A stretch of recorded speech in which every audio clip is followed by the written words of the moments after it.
cuando Néstor gana con el 22% de los votos y quiere empezar a recuperar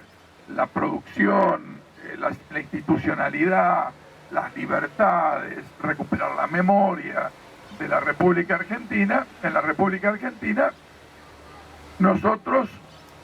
yo justifiqué plenamente el carácter de gobernante con autoridad, que era exactamente lo opuesto a lo que habíamos vivido, por ejemplo, con de la Rúa, que había sido una verdadera anarquización del proceso institucional en la Argentina. Para ordenar esto hacía falta un gobierno fuerte, que no venía de los votos, porque teníamos el 22% del voto, venía de las convicciones, venía de la decisión por llevar adelante esas políticas, venía por recuperar la economía y por utilizar el rol del Estado Nacional para justamente ordenar la diversidad de opiniones y de gobiernos, muchos de los cuales habían participado activamente en la década del 90 con el menemismo, y sin embargo fueron, frente a esta realidad, realineándose en el proyecto nacional popular de cambio transformador que expresaba Néstor Kirchner.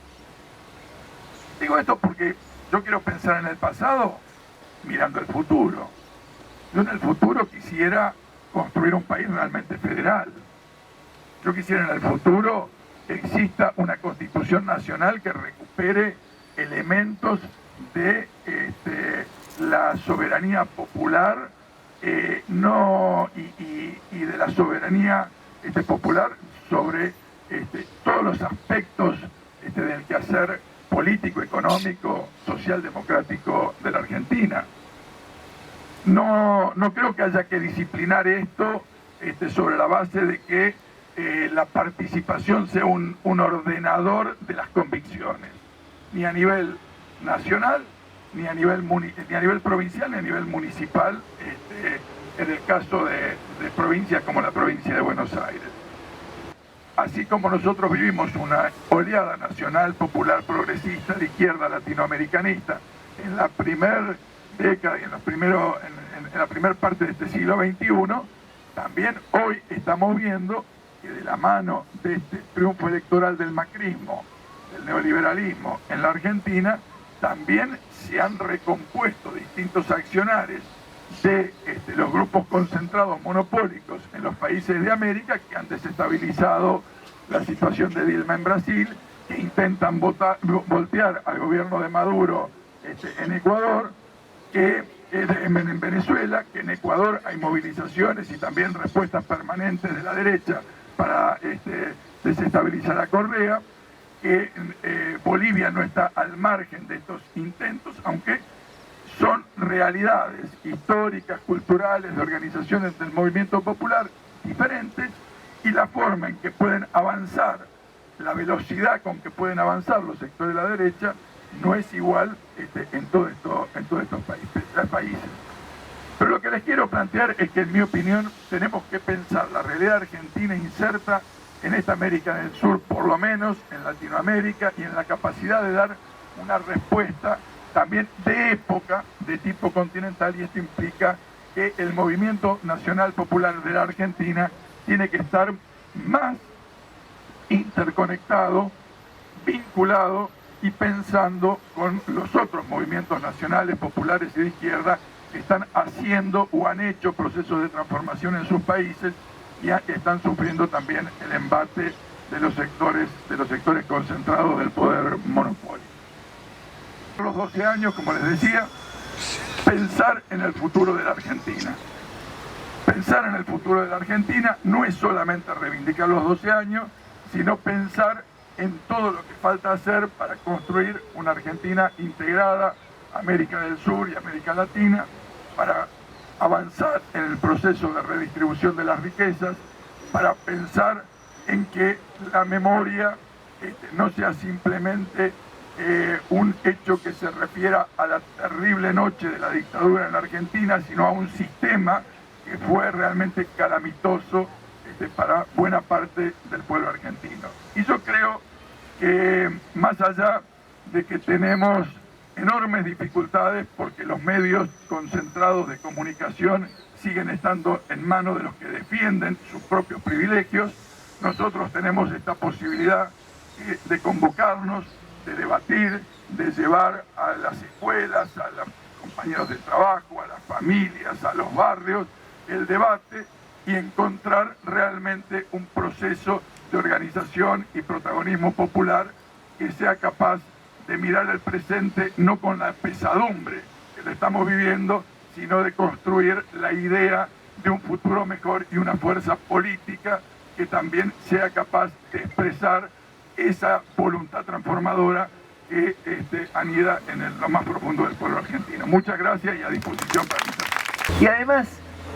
porque nosotros no nos hace falta hacer un discurso sobre la corrupción. Nosotros tenemos una historia,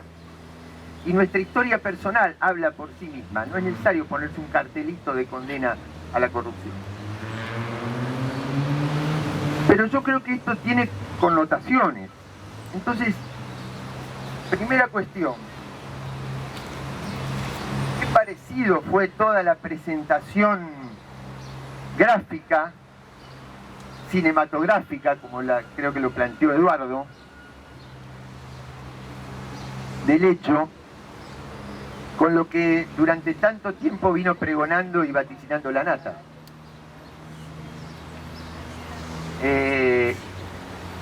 Segunda cuestión. Yo creo que la población está en un estado de perplejidad, propios y extraños de los dos lados, de perplejidad parecido, no porque los hechos sean parecidos, sino el efecto sobre la sociedad en términos de perplejidad, y de perplejidad en el campo propio, es parecido a cuando nos levantamos aquel lunes por la madrugada con la muerte de Nisman. Entonces quiero agregarle al hecho en sí condenable las connotaciones de operación política y de operación de inteligencia, que creo que se van a ir dilucidando, y esto no es porque yo relativice la gravedad en términos jurídicos, en términos éticos, sino que a eso se le agrega una cantidad de condimentos que lo ponen en un contexto del cual recién nos vamos a dar cuenta cuando salgamos del primer impacto y cuando se empiecen a ver todas las cuestiones de contexto. Y un tercer elemento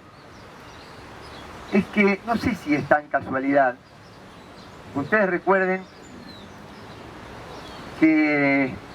el video de la financiera, contando algunos millones de dólares, se sacó a la luz el mismo día que el Congreso estaba votando la derogación de la ley Cerrojo y de la ley de pago soberano. Y este video se sacó el mismo día en que el Congreso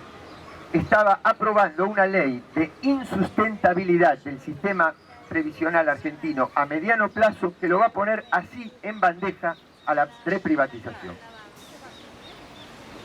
Entonces,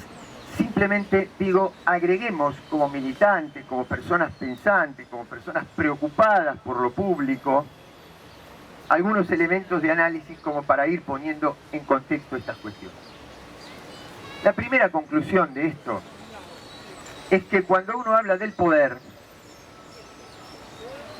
le pone muchos atributos al poder, fundamentalmente económicos, pero desde luego el poder, y a partir de esa capacidad económica,